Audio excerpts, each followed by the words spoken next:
Boa tarde, bom dia, não sei que horas você vai assistir a esse vídeo, boa noite. Aqui, professora Nilceia Paixão, Colégio Força Máxima. Vamos de aulinha de redação, pessoal do primeiro ano, matéria do primeiro ano, nosso módulo 5. O último módulo que a gente fez aqui foi o módulo 4. Hoje nós vamos falar do módulo 5, que é um módulo longo, mas que a gente vai dar uma resumida nele, tá? É um módulo que vai discutir os tipos de comunicação textual, tá? A gente vai falar primeiro das tipologias textuais de modo geral e depois a gente vai falar de alguns gêneros discursivos. A gente começa pela descrição. O que é um texto descritivo? Como é que a gente descreve alguma coisa? Então, a descrição é o tipo de texto que normalmente ele está preocupado em caracterizar. Então, caracterizar alguma coisa, caracterizar uma pessoa, caracterizar um lugar. O texto descritivo, ele tem como meta individualizar um ser, algo que é comum e genérico, mas tornar aquilo único. Então, quando você descreve, por exemplo, seu namorado, ele é só um menino, mas aí você fala, ele é lindo, ele tem o olho azul marinho, o cabelo é especial, tem um cheiro de ovelhas campestres. Isso é caracterizar. A caracterização, ela busca individualizar alguma coisa. E o aspecto predominante num texto descritivo são os adjetivos, né? As locuções adjetivas, os verbos de ligação, verbo ser, ele é, ele está, ele parece. Porque é uma busca de tentar mostrar a individualidade ou aspecto de algo. Então, o texto descritivo, a gente chama esse texto de pormenorizador. É um texto que busca pormenores. Ele vai o tempo inteiro tentar mostrar, criar uma imagem. Ele vai buscar criar uma imagem por meio de palavras. Então é um texto que tem palavras em busca de formar uma imagem. E aí, vamos lembrando, adjetivos, locuções adjetivas, verbos de ligação, advérbios também, tá? A mãe chegou e rapidamente chamou os filhos. Rapidamente é o modo como a mãe age.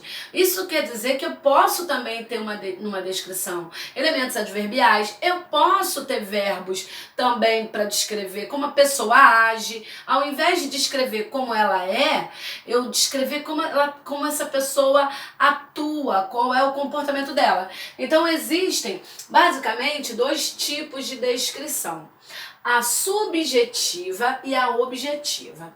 A objetiva é uma descrição que está mais voltada para características externas, características visuais. Por isso que ela é objetiva, porque se eu digo assim, ó, eu moro numa casa amarela, então isso é uma informação, isso tem um caráter informativo. Se alguém for buscar encontrar a minha casa, já sabe que é azul, que é verde, que é branca, não servem.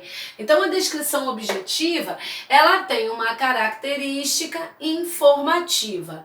Já a caracterização subjetiva, ou a descrição subjetiva, ela trabalha mais com o lado psicológico, com o lado comportamental. Esse tipo de característica, ela vai estar voltada para mostrar as atitudes da pessoa. Como você acha que essa pessoa é? Ela é dócil, ela é ríspida, ela é agitada, tranquila. Então, quando eu trabalho num texto, num romance, num livro, ou até mesmo num filme, as personagens que nesse livro ou nesse romance aparecem terão características objetivas, mas principalmente subjetiva. A característica subjetiva é aquela que mais constrói a psique, ou seja, o lado psicológico, a conduta das personagens. Vamos para a próxima? Continuando, meus amores, parte 2, narração. Amigos, o que é uma narração? Contar uma história, né? A gente narra quando conta uma história, um fato. Nil, toda narrativa é uma história real? Não. A narrativa pode ser uma história verdadeira, mas pode ser também uma história ficcional. Então a narrativa ela pode ser pautada, baseada num acontecimento realmente verdadeiro, como é o caso do Diário de Anne Frank. O Diário de Anne Frank é uma das obras mais importantes do século XX, que conta a história de uma adolescente de 14, 15 anos, que vive o terror da guerra com sua família e precisa se esconder para não ser descoberta pelos nazistas. Esse livro diário, ele é um tipo de narração, que depois a gente inclusive vai ver especificamente essa narrativa em formato de diário.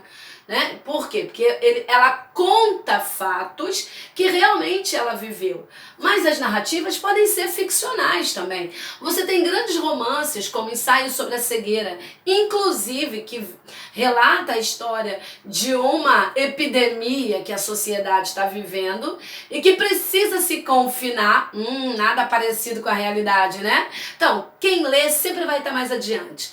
Então, no livro Ensaio sobre a Cegueira, José Saramago conta a história de uma epidemia que causa uma cegueira diferente, uma cegueira branca, e que as pessoas que vão perdendo essa visão vão se refugiando, vão ficando isoladas da sociedade. Uma coisa assim bem parecida com algumas situações de verossimilhança com o mundo e com as situações que o Brasil vive. Mas é uma narrativa ficcional. Aquela narrativa, embora tenha uma verossimilhança, vamos depois entender que verossimilhança é uma característica importante do texto narrativo. Verossimilhança é quando a narrativa tem elementos da realidade, ela parece compatível com a realidade. Mas isso não quer dizer que ela é de verdade. Ela é ficcional, ou seja, alguém imaginou aquilo. Então o texto narrativo, ele é um conjunto de fatos, de sequência, de ações. Um texto narrativo, ele precisa de ter verbos que deem ideia de ação. O que está acontecendo, né? Um filme, ele é um modelo de narrativa. A novela é um modelo de narrativa. Então, ele vai contar uma história de modo a criar uma situação que tem ali um desfecho. Então, quando a gente está falando de um texto narrativo, existem alguns elementos que compõem essa narrativa. O enredo, que é a história em si. Por isso que no carnaval você ouve falar em samba enredo. Porque todo samba enredo é a maneira como uma escola conta uma determinada história. Por isso que ela precisa evoluir. A evolução, a fantasias, as alegorias são elementos que mostram, que ajudam a tornar essa história compreensível para a plateia. Tá? Esse é um dos quesitos, inclusive, para se avaliar se o samba enredo foi compreensível ou não. Então, o enredo, que é exatamente que história é essa, toda narrativa, ela se principia por um conflito, ou seja, essa história só é contada porque em algum momento ela tem um desequilíbrio. Tá? O conflito qual o desequilíbrio que a gente tem nessa história, né? No caso do José Saramago, do Ensaio sobre a Cegueira, é essa epidemia que vai tornando as pessoas meio que zumbis e por isso elas precisam se refugiar.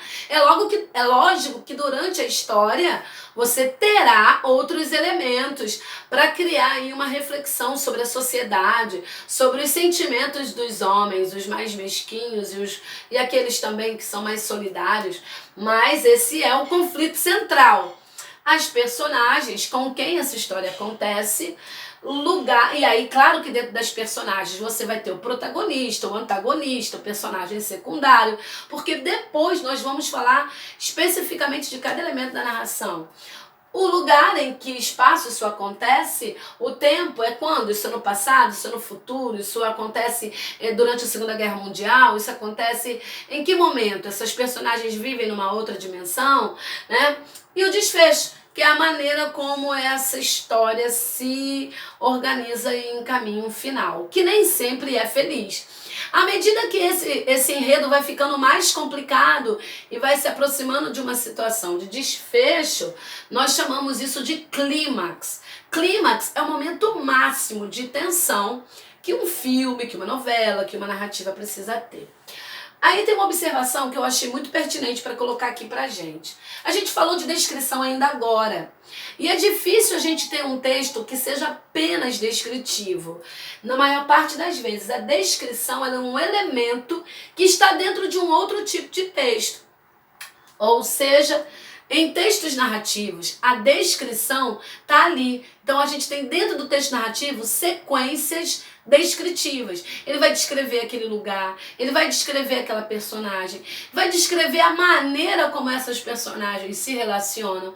Então a descrição ela acaba se tornando um recurso fundamental para compor as personagens, esse lugar, para compor esse enredo dentro da narração. Então eu não posso ter um texto narrativo de valor, de bom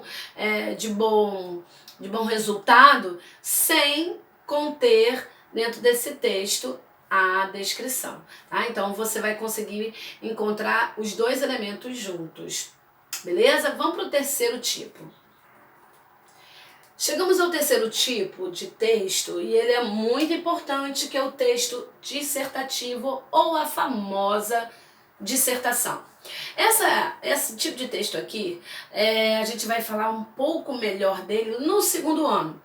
Mas é esse tipo de texto que as pessoas têm muito medo.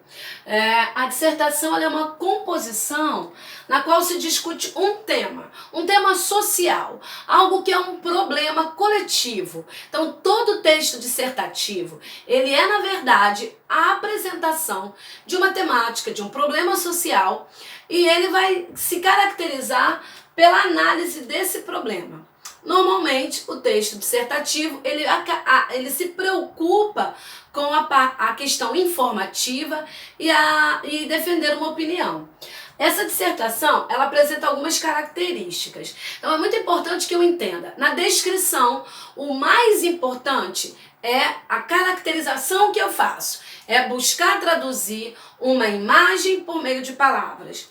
Na narrativa, o mais importante são os verbos de ação, é o movimento, é como acontece algo. Então eu tenho um conjunto de ações que desenvolvem uma determinada história. E na dissertação eu tenho uma questão social, um problema que será trazido à discussão da sociedade. As características mais comuns numa dissertação, primeiro é a linguagem. Ela tem uma linguagem padrão. Então, se na narrativa eu posso realmente usar uma linguagem mais espontânea, mais flexível, eu posso até mesmo, dependendo da narrativa e do que eu quero fazer, querendo caracterizar meus personagens, eu posso usar mecanismos que coloquem essa personagem falando de maneira regional, eu posso usar elementos que coloquem essa personagem usando gíria, falando de maneira mais parecida com determinados grupos sociais para conseguir aquele objetivo que eu disse que existe na narrativa, que é a verossimilhança. Não tem como eu falar de uma família que está vindo do interior do Nordeste de Retirantes se eu não coloco na boca desse meu personagem palavras, formas de se expressar que se assemelhem a essa região. Então, acaba virando um recurso.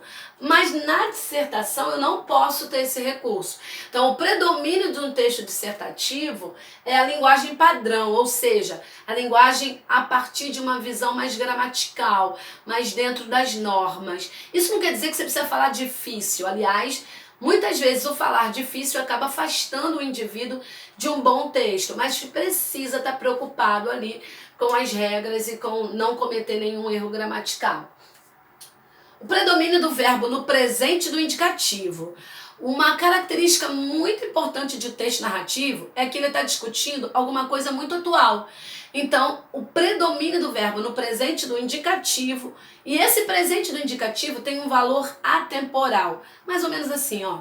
Supondo que a gente vai falar de um tema do Enem como o cinema, né? A democratização do acesso ao cinema no Brasil. Se eu vou começar a discutir esse tema, pensando aí numa prova de redação, eu vou dizer assim, o cinema é um instrumento fundamental na difusão de ideias, valores, culturas. Portanto, o acesso a esse mecanismo deve ser mais popularizado. Tá vendo? O cinema o acesso deve. Eu não posso fazer um texto dissertativo colocando um monte de verbo no passado. passado, porque essa é uma característica da narração. A narração tem um predomínio de verbo no pretérito. Já a dissertação tem um predomínio de verbo no presente. Eu estou discutindo algo que acontece agora e que, portanto, nos interessa, e o verbo tem que estar no presente. E a constatação de fatos. Numa descrição, eu vou trabalhar muito mais com as características, com os adjetivos. Na narrativa, com essa história que eu criei, minha imaginação, minha criatividade.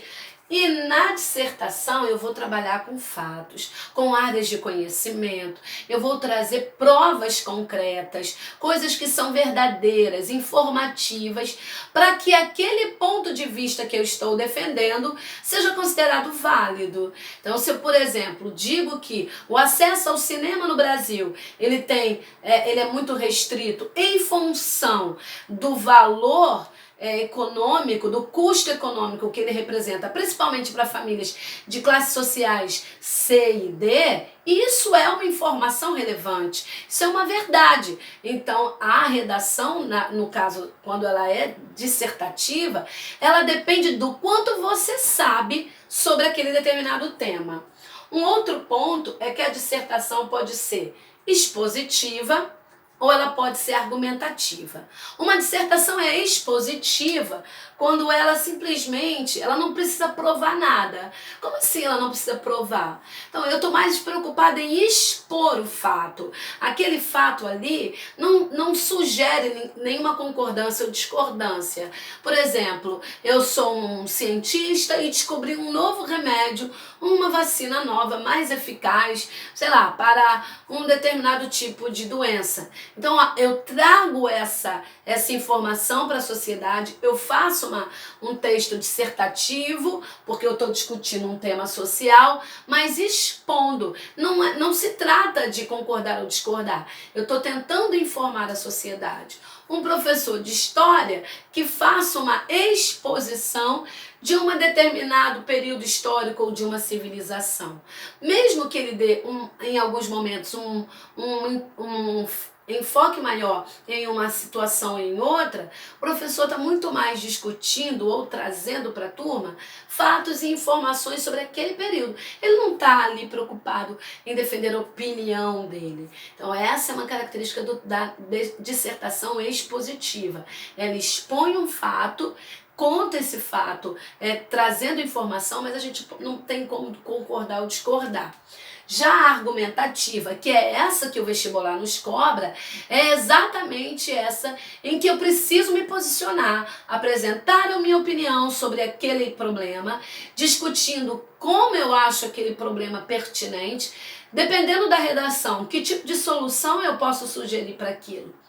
Então, nesse texto, na argumentação, eu posso concordar com um problema, posso discordar, eu posso dar um olhar mais pessoal, mas lembrando que esse olhar mais pessoal tem que ter respaldo nas questões fatuais, na informação, que a gente chama de coerência. Não adianta eu dizer, por exemplo, que hoje o capitalismo não polui o meio ambiente porque o aquecimento global ou o capitalismo é necessário e ele não polui o meio ambiente, que não adianta eu falar isso, que isso não é verdade. Então, o que eu falo ou o que eu defendo precisa ter algum tipo de constatação e de relevância dentro das áreas de conhecimento em geral. Tudo bem? Vamos terminar daqui a pouquinho. Tem mais um pouquinho para a gente falar. Vamos finalizar, então, aqui a nossa aula sobre os tipos de texto e alguns gêneros textuais. Na sua apostila, você vai encontrar nesse mesmo capítulo 5 alguns tipos de texto que ele vai levantando. O texto humorístico, por exemplo. E aí, quando a gente fala de texto humorístico, você tem uma série de textos humorísticos. A charge, por exemplo, é um texto humorístico. Ela tem o interesse de fazer ali uma situação de humor, mas ao mesmo tempo ela faz uma situação de crítica. Então, o texto humorístico, ele ao mesmo tempo traz uma noção de entretenimento, mas também de crítica, de abordagem social. Você tem uma série de textos humorísticos, às vezes uma crônica humorística. Lembra que a crônica é um tipo de texto também que está dentro do texto narrativo, mas ela é um texto mais livre. Uma crônica humorística em que o cara, né, faz aí uma abordagem sobre uma situação engraçada, uma charge, como eu disse, uma piada, uma anedota. Então existe uma série de textos humorísticos. Jornalístico também, existem vários tipos de texto jornalístico. E a intenção, quando a gente chama de jornalístico, é traduzir um pouco mais a questão informacional. Então você tem a notícia, você tem a reportagem, você tem o editorial, que é um texto jornalístico, mas que cria uma argumentação. Então há uma série de textos jornalísticos. O documentário, que é um texto jornalístico também. O gênero epistolar, e aí a palavra epístola é bem importante para que você não esqueça que epistolar é carta. Sempre que a gente fala assim, ó, é o gênero epistolar, é uma carta. Então a epístola pode ser um texto em que foi construído mesmo uma carta a alguém, uma carta igual tem na Bíblia, carta do apóstolo Paulo aos Coríntios, carta do apóstolo Paulo aos Hebreus. Então a carta aberta, que é um modelo de texto em que alguém vem à sociedade, né, um grupo de pessoas ou uma pessoa vem à sociedade demonstrar sua opinião acerca de algo. A carta do leitor, né? Então você tem carta argumentativa. Isso não quer dizer que o gênero epistolar ele apareça de uma maneira única, tá? Mas sempre que falar em epistolar, eu vou lembrar que eu estou falando de um texto que é uma carta. Texto jurídico. Então, o texto jurídico é um texto extremamente restrito. O texto jurídico é aquele que está voltado para trabalhar uma linguagem, primeiro, muito mais específica, uma linguagem extremamente formal, com termos técnicos, também voltado para indicar processos, direitos, trabalhando aí alguma construção para a sociedade de direitos ou de respeito, de linguagem processual. É um texto extremamente restrito. O texto didático, que é o texto em que a principal preocupação é tentar fazer alguém entender sobre uma determinada matéria especificamente e criar, nesse caso, informações acerca dessa matéria. Então o texto didático ele é sempre específico, porque ele vai estar sempre voltado para uma determinada área do conhecimento e ele busca organizar esse conhecimento de uma maneira que seja possível construir com esse leitor uma organização desse conhecimento, de modo a trazer informação, organização, exercício, né?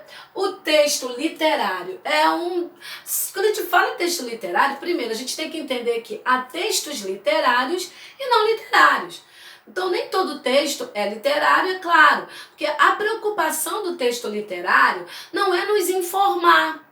A preocupação, ele pode até fazer isso também, mas esse não é o principal objetivo de um texto literário. O principal objetivo de um texto literário é trazer, primeiro, beleza. A maior característica de um texto literário é a sua preocupação estética, a sua preocupação com a elaboração da mensagem, de modo que ela se torne bela, original, criativa e que atinja a emoção desse leitor. Então eu tenho texto literário, ele é figurativo, eu tenho uma linguagem figurada, conotativa, eu tenho poesia, posso ter também texto em prosa, mas ele é imaginativo, ele é um texto que precisa trazer prazer. Então quando eu leio uma notícia no jornal, eu tenho normalmente uma marca de informação. Eu posso pegar esse texto, que é uma notícia de jornal, e reconstruir esse texto como se fosse uma poesia. Então você tem um texto do Manuel Bandeira, inclusive, que ele faz isso. O nome do poema dele é Poema Tirado de uma Notícia de Jornal. Ou seja, o escritor, o poeta, simula, está tirando o texto de uma notícia de jornal. E ele coloca exatamente esse título para fazer o leitor entender que aquele texto ali não é uma leitura de jornal. O poema foi tirado, ou seja, é a maneira como o poeta vê o acontecimento. Então ele diz, João Gostoso era carregador de feira livre e morava num barracão sem número no Morro da Babilônia. Então ele vai criando parecendo uma narrativa de jornal. João Gostoso, ele bota ali uma brincadeira, né? Era carregador de feira livre, ou seja, assim como o jornal informa, ele também informa. Era carregador de feira livre e morava num barracão sem número no Morro da Babilônia. Uma noite, ele chegou no bar, 20 de novembro. Bebeu, cantou, dançou, depois se atirou na Lagoa Rodrigo de Freitas e morreu afogado.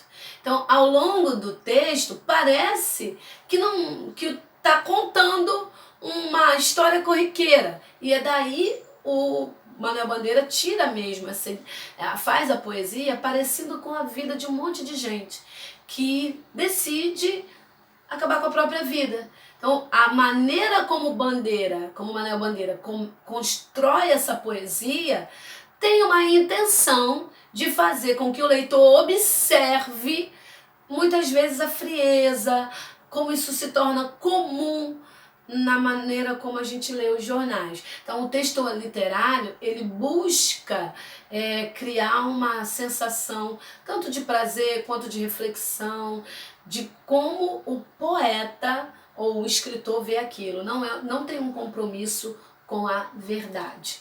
Então, o texto literário, carregado de emoção, carregado de simbolismo, conotações. O texto publicitário, que é aquele texto voltado para o interlocutor. Todo texto publicitário está voltado para a pessoa com quem se fala, tentando fazer esse indivíduo consumir algo, convencer esse indivíduo. Então, uma grande característica do texto publicitário é a persuasão, buscar convencer o outro sobre uma determinada coisa. Então, eu tenho um texto publicitário que diz: compre batom, seu filho merece batom.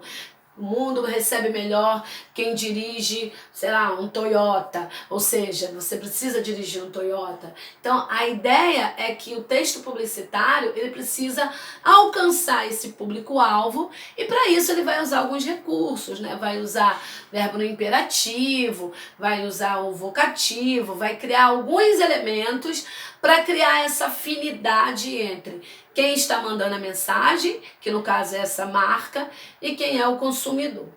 E o texto científico, que é um texto muito mais informativo. O texto científico, ele parece mesmo com a dissertação expositiva. Ele é formal, ele é sério, ele tem uma organização, tem um predomínio da linguagem denotativa e o principal objetivo dele é informar a sociedade sobre uma determinada descoberta, um determinado avanço, criando aí, tentando até traduzir para uma linguagem mais fácil sobre o papel da ciência na sociedade. Espero que vocês tenham entendido. A gente se vê no próximo módulo. Fica com Deus, um beijão.